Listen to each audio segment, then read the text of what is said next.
What's going on, my fellow Jedi and Padawans? Welcome back to another Jedi gaming video. Thank you guys so much for coming back to the channel and checking it out. Now today we're going over the Hawkmoon Random Roll Mission. First, you load into the Tross lands and jump up onto the second floor here and walk through that fireplace to where the mission start button is. After you start the mission, you follow this path through these corridors towards the dam that we have been through during the first mission and during the Lake of Shadows strike. On the right hand side of this wall here, there's a little crack that you have to kind of turn up your brightness to find because it is kind of hard to see. Once you move on into the reservoir area and up this ramp, there is a taken hobgoblin up here that is the first jumping platform that you reach to. My teammates killed it here, but that is the first area that we have to get to. Once you jump onto this platform, as you can see my teammates, there's this little tree that's sticking out of the wall. That is the second jumping platform you jump to. And finally, you jump all the way down to the bottom of the basin on this little walkway here to traverse the dam. Then you come to these two big pillars where you can kind of walk up the wall here and jump up these two little ledges to where that platform is, where there's a door right underneath it that you can jump through. Once you follow the path that we just jumped into, it opens up into this gigantic area that there looks like a lot of generators and like gears and stuff on the wall like that. Now this is where you have to kill 3 emissaries for the quest. The 3 emissaries that you have to kill are this Taken Witch, a Taken Cabal, and a Taken Captain. So match game does seem to be on, so make sure you come in here with a team of 3 because the mission is pretty hard, and make sure everybody has a variety of burns because there are those Acolyte that have Void on, there's a couple Cabal that have Arc on, and then finally there's a couple Knights that have Solar.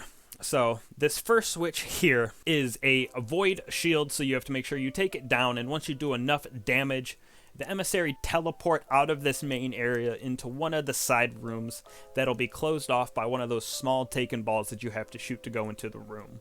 So once you do enough damage, they disappear. As you can see, the second one that we run into is the Taken Cabal, and it has an arc shield on. So once you do enough damage, like I said to this one, it disappears as well to one of the side rooms, and the captain with the solar shield is down deep where I'm shooting my bow right now, which my teammates went and took off his shield and took enough damage to make him teleport. So once you kill one of these emissaries in the rooms that they teleport to, the mission proceeds, and once you kill the Cabal as well as the Witch, the third door for the captain opens up, which is back towards where we came into, which is kind of far away from where you actually kill the captain.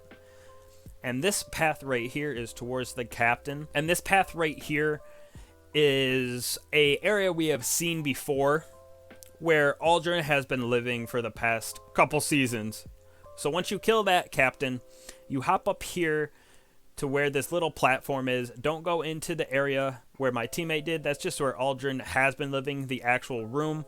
It's a dead end and you can't go anywhere. But there is 3 feathers up here on this platform that you can grab before moving on to the next part. Once you grab those feathers, you hop back down all the way towards that center room in the path that I'm taking, because a new door at the far end down low in the middle has opened up, which you go into, and it's our first boss room, which you will need Arc, Solar, and Void, plus Unstoppable rounds, because there are Unstoppable phalanx in there, and it is pretty challenging. So make sure, like, again, you come in here with a team of 3 because it makes it way, way, way easier.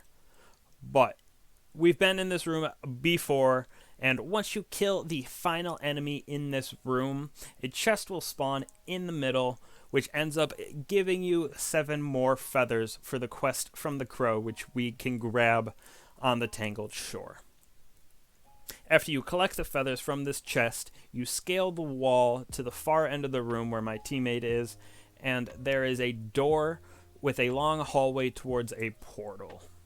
Once you enter this portal, it takes you back to that lost sector where we originally did the Hawkmoon mission a couple weeks into the season, which had that little jumping puzzle area through the caverns of the lost sector, where you just follow the pathway up to where the enemies are, and when you come to the final room, there will be another unstoppable phalanx right up there, which you have to kill before entering the actual boss room. Now, the boss fight for this mission is exactly the same as it was the first time we came through here. It's a giant taken knight that in the first round that it spawns, you have to take down one of the 3rd health bars for it. Now, it's not that hard to take down the bars, but this guy does hit really hard, and his fire is probably the most powerful part. Plus, a lot of enemies spawn around that spawn acolyte eyes, and you have to make sure you have your void on for the acolytes that have the void shields.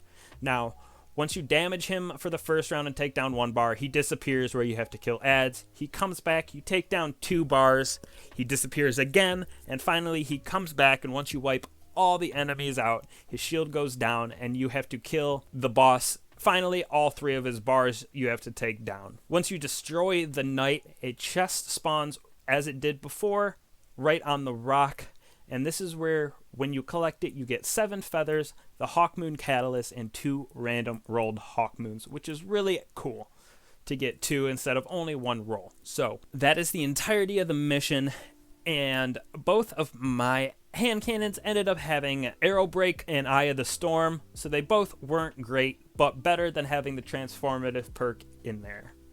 Now, this catalyst that we got is pretty cool because it gives us a bigger magazine, as well as increasing basically every stat when you have Paracausal Charge built up. So it increases handling, reload speed, and weapon range based on the number of charges, so you can be a little bit more sloppy with your shots. That was it for the mission. I hope it helped you guys a lot. It was quite the long mission, and it's definitely worth going in with a team. So thank you guys for watching. I really appreciate it, and I'll catch you in the next one. Peace.